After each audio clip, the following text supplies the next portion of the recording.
இன்று யார் உன்னை உதாசீனப்படுத்தினாலும் அதற்காக மனம் உடைந்து வீழ்ந்து போகாதே. நாளை அவர்களுக்கே நீ உதவும் வகையில் சிறப்போடும் சீரோடும் வாழ வைப்பேன். நீ கவலைப்படும்போது அதை தீர்ப்பதும் அதே சமயம் உன் வேதனைகளை நிவர்த்தி செய்ய வேண்டியதும் எனது கடமை. நான் உனக்காக புன்னகைத்தபடி உன் வீட்டு வாசலில் காத்து கொண்டு இருக்கிறேன்.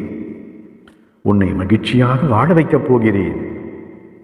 அனைவரும் வியக்கும் வண்ணம் வாழ்க்கையில் உன்னை உயர்த்தப் போகிறேன். இனி உனது பாரத்தை நான் சுமப்பேன். அதனால் எப்போதும் எதற்காகவும் கலங்காதே. நான் உன்னை காத்தருள்வேன். நம்பிக்கையோடு இரு. நம்பிக்கைதான் வாழ்க்கை. நான் எப்போதும் உன்னுடன் தான் இருக்கிறேன். உன் நிழலாக தொடர்ந்து வந்து கொண்டுதான் இருக்கிறேன். உங்கள் பிரச்சனைகள் அனைத்தையும் நான் பார்த்துக் கொள்கிறேன். தைரியமாக இரு. கட்டாயம் உன்னை வாழ்க்கையில் உயர்த்தி சிறப்போடு வாழ வைப்பேன். நீ அனைத்து கஷ்டங்களில் இருந்தும் மீண்டு வரும் அந்த நல்ல நேரம் இதோ நெருங்கிவிட்டது.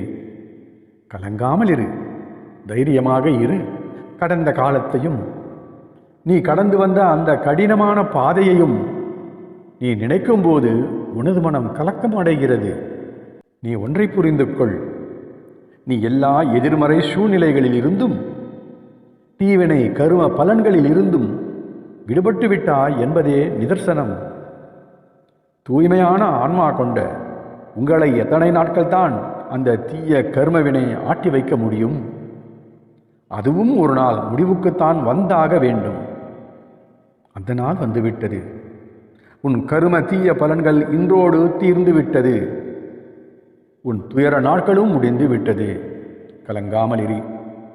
இனி எல்லாம் நல்லதாகவே அமையும். புதிய நல்வழிகள் திறக்க நான் எப்போதும் உதவி செய்வேன். அதே சமயம் உன் உற்ற துணையாயிருந்து உன்னை வாழ்க்கையில் உயர்த்துவேன். எனவே எப்போதும் தைரியமாக இரு. தைரியமாக எதையும் எதிர்த்து நின்று போராடு. நேர் வழியில் நடந்து சென்று தைரியத்தோடு உறுதியோடு போராடு. உனக்கு வெற்றியை நான் தருவேன். வெற்றி மாலை சூடி மகிழ்வேன். இது உறுதி. நீ உன் மனதில் நினைத்திருப்பது கண்டிப்பாக நடக்கும். எல்லாம் சாதகமாக மாறப்போகிறது. இனி எல்லாவற்றிலும் வெற்றிதான். எனது அருள் பார்வையால் நீ ஆசீர்வதிக்கப்படுவாய். அது எந்த தீமையும் உன்னை நெருங்க விடாமல் பாதுகாப்பு அரணாய் சுற்றி இருக்கும். எப்போதும் கவலை வேண்டாம். சந்தோஷமாக இரு. எல்லாம் விரைவில் சரியாகிவிடும். எதற்கும் அஞ்சாதே. நீ எனக்கு மிகவும் பிரியமானவர்.